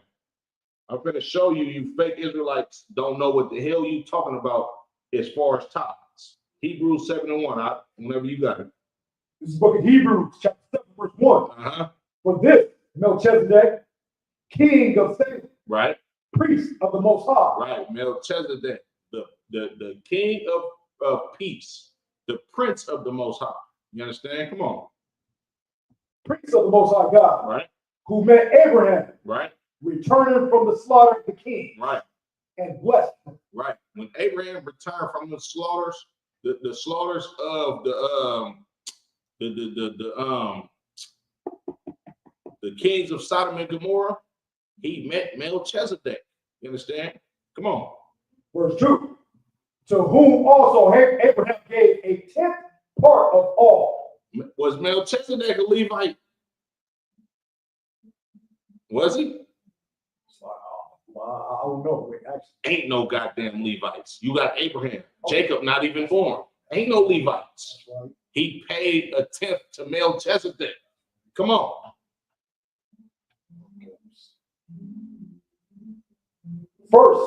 First being by interpretation, king of righteousness. Right. And after that, also king of Salem, which is king of peace. Who is also called the Prince of Peace? Christ. You understand? Come on. Verse 3. Without father, without mother, without descent, having neither beginning of days, nor end of life. Right. They don't know where the hell Melchizedek came from. He ain't got no mama. He ain't got no daddy. He don't got no number of days, nor the end of life. They don't know what the hell happened to Melchizedek. Come on. But made like unto the Son of God. But what? But made like unto the Son of God. Melchizedek is like Christ. Read on. Abideth a priest continually. What? Abideth a priest continually. Abideth a priest continually.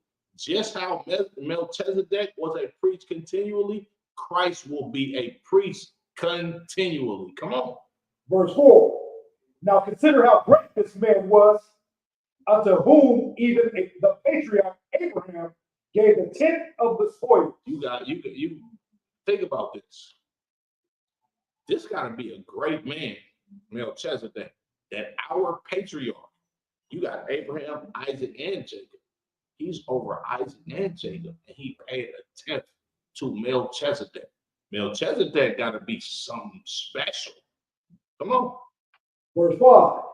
And verily, they that are of the sons of Levi, who receive the office of the priesthood, have a commandment to take tithes of the people according to the law, that is, of their brethren, though they come out of the loins of Abraham. So these Levites, they receive tithes now, and they came out of the loins of Abraham. Now watch this. Come on.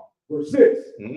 But he whose descent is not counted from them received tithes of Abraham, and blessed him that had the promises. But this dude that don't have no descent, you understand? He got tithes from the forefather of the tribe of Levi. You understand? And he blessed him because the promises are attributed to Abraham. So this dude was not a Levite.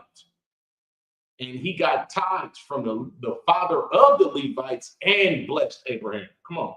Verse 7. And without all contradiction, the less is blessed of the better.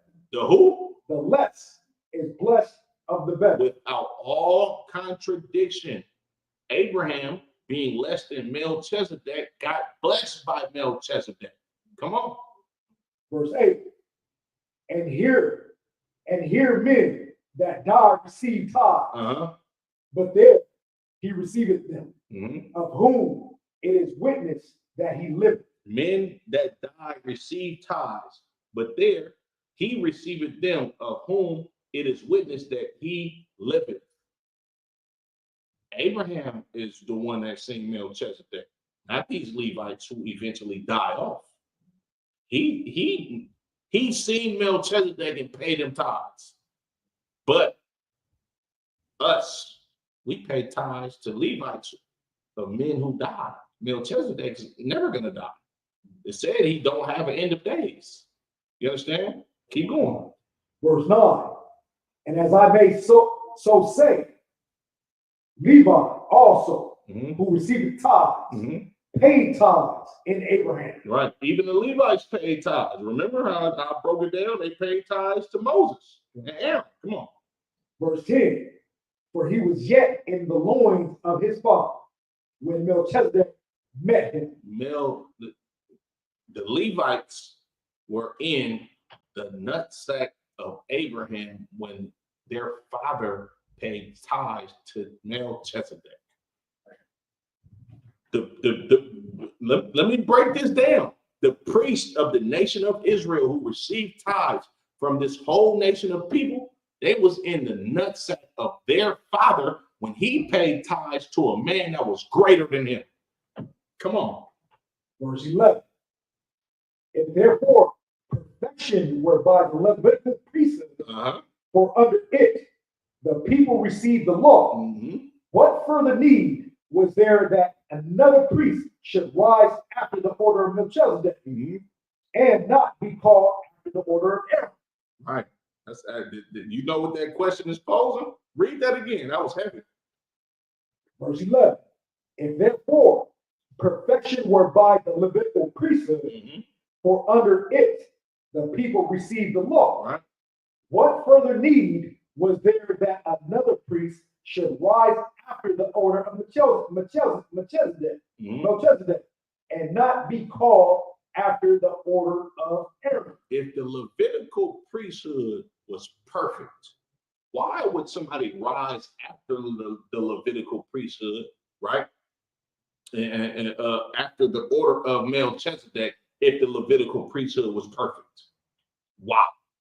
It's the question that he asked. Come on, keep going. Verse 12. For the priesthood being changed, there is made a necessity, a change also of the law. The priesthood has been changed.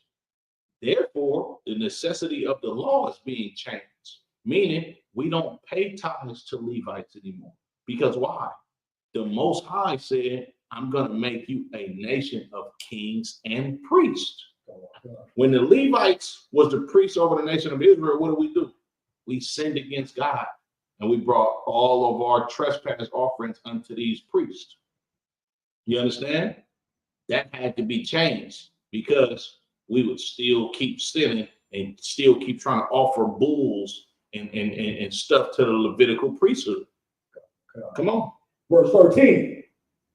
For he of whom these things are spoken pertained to another tribe, of which no man gave attendance at the altar. Right. The tribe of Judah were never supposed to be priests. This was about the tribe of Levi in the beginning. Read 14. 14. For it is evident that our Lord sprang out of Judah. Why is it saying it's evident that our Lord sprang out of Judah? Because he was Levi. But what is the significance of Christ being? I almost give it to you. What's the significance of Christ concerning the priesthood? Because Judah wasn't the priest. Levi was. Yeah, but why is Christ talked about concerning the priesthood? Because he was going to become the high priest. Yeah, keep reading. It's going to give it to you. Verse 15.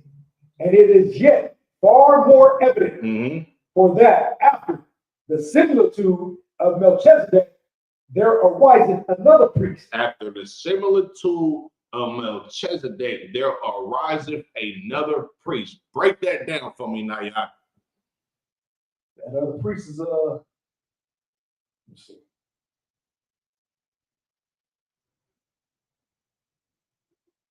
The other priest that's coming up there in Melchizedek will be Christ. Read 15 again. And it is yet far more evident for that the similitude of Melchizedek, there arises another priest. Break that down.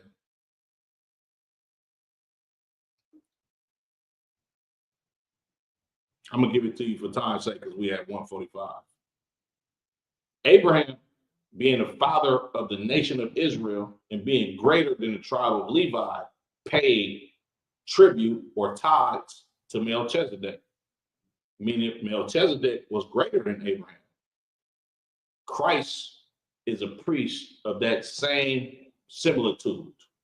Christ is the equivalent of Melchizedek as far as being a priest to the nation of Israel now. He's greater than Abraham. Oh my God. So now, when you look at who you pay tithes to, you pay tithes to not Levites, but you pay tithes to the priest of the order of Melchizedek. And I'm going to give it to you in a second. Keep going. Verse 16. Mm-hmm. Who is made, not after the law, Mm-hmm. of a carnal commandment, Right. but after the power of an endless life. Christ is not made a priest after the carnal commandment or the carnality of the law, but he's made a priest, but after the power of an endless life. Remember, Melchizedek said he had no end of days. Christ is going to forever be the high priest. You understand? Come on. Verse 18. Mm-hmm. For there is verily a disannulling Mm-hmm. of the commandment, going before the weakness and unprofitableness thereof. Yeah, so you could drop that. Go to drop that. Give me Acts 4:32. So now we have your priest, right? Of the order of Melchizedek concerning Christ and us being a nation of kings and priests. You understand? Which means tithes don't go to Levites no more. It goes to the high priest that can come from any tribe now. Come on. Acts 4:32. This is the book of Acts, chapter 4, verse 32. And the multitude of them that believed were of one heart and of one soul. Speaking about the children of Israel, and they believed that Christ came to save the children of Israel, and this is our king, and we're supposed to keep these commandments. Come on. Neither said any of them that aught of the things which he possessed was his own. Right. But they had all things common. Right, because this is one body. This is speaking about brotherhood. You understand? We deal with each other in a manner of, this is not mine, this is all of ours. You understand? When we come to this building, and everything is in here for every brother that's a part of this priesthood, every sister that's married to this priesthood, every child that was born of this priesthood. You understand? The same way how we get down in the UPK today is biblical. We love each other as a nation, and we do unto each other as we want done unto ourselves. So we share, and we one body. You understand? Come on. Verse 33. And with great power gave the apostles witness of the resurrection of the Lord, right? And great grace was upon them all. Right. Verse 34. Neither was there any among them that lacked. Right. For as many as were possessors of lands or houses sold them and brought the prices of the things that were sold. Right. Nobody lacked because everybody had brotherhood and sisterhood and made sure nobody went without. And everything that they sold, read verse 35. Verse 35. And laid them down at the apostles' feet. And distribution was made unto every man according to as he had need. Right. Remember when we read about Onias, the treasury. This was for the fatherless and the widows and the people that was falling on hard times. The apostles wasn't Levites. They sold everything that they had and brought the tithes to the apostles. These brothers wasn't Levites. They paid tithes to these brothers. Go to Acts 5:1. It's the book of Acts, chapter 5, verse 1. Mm-hmm. But a certain man named Ananias, Right. with Sapphira, Sapphira, or Sapphira, Sapphira, his wife, sold a possession, mm-hmm. verse 2, Mm-hmm. and kept back part of the price. Right. His wife also, being privy to it, Mm-hmm. and brought a certain part and laid it at the apostles' feet. They sold something and didn't bring the whole sum of the tithes that they were supposed to pay to the priest. You understand? Which is the apostles. Come on. Verse 3. But Peter said, Ananias, Mm-hmm. why hath Satan filled thine heart to lie to the Holy Spirit, Mm-hmm. and to keep back part of the price of the land? Why are you cheating us out of the tithe that you owe us? Why are you doing the devil's work, so to speak? Why did Satan put the spirit on you for you to lie to us and cheat us? Come on. Verse 4. While it remained, was it not thine own?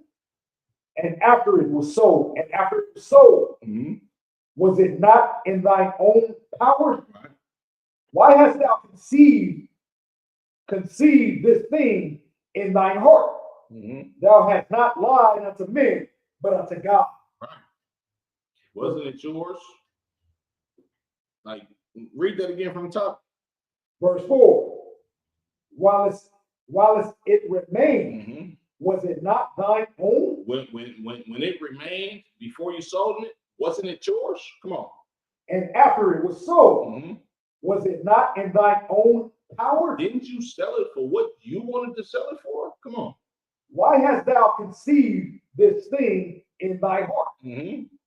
Thou hast not lied unto men, but unto God. You ain't lying to me. You were supposed to keep it real with the Lord. Come on. Verse 5. And Ananias, hearing these words, fell down, Mm-hmm. and gave up the spirit. He what? And gave up the spirit. And Ananias was unalived for playing with the Lord's money. God a gangster, man. This ain't no he loves everybody. Come on. And great fear came on all them that heard these things. Mm-hmm. Verse 6. And the young men arose, wound him up, and carried him out and buried him. Right. Verse 7. And it was about the space of 3 hours after, right, when his wife, not knowing what was done, came in. Right. So his wife came in after 3 hours after her husband got smoked for lying to Peter. Peter was an aggressive type of cat, man. Verse 8. And Peter answered unto her, tell me whether ye sold the land for so much. And she said, yea, for so much. Right. Peter is asking for tithes. You know why? Because Peter is using this money to help the poor. What did Christ tell Peter and Paul? Freely as you have been given, freely shall you give. We're supposed to look out for the poor of the nation of Israel, not what's going on in the Christian church. Christ had nowhere to lay his goddamn head. He was poor. You understand? He fed brothers and sisters. He gave everything that he had to the nation of Israel and died a broke, homeless black man. Would you do that, fake Israelites? Huh? Would you die poor, broke, homeless, with all of these false accusations about you? No, I don't think you as great as Christ. Come on. Verse 9. Then Peter said unto her, how is it that ye have agreed together to tempt the Spirit of the Lord? Uh-huh. Behold, the feet of them which have buried thy husband are at the door, mm-hmm. and shall carry thee out. Oh yeah, your husband did exactly what you did. We finna knock you off next.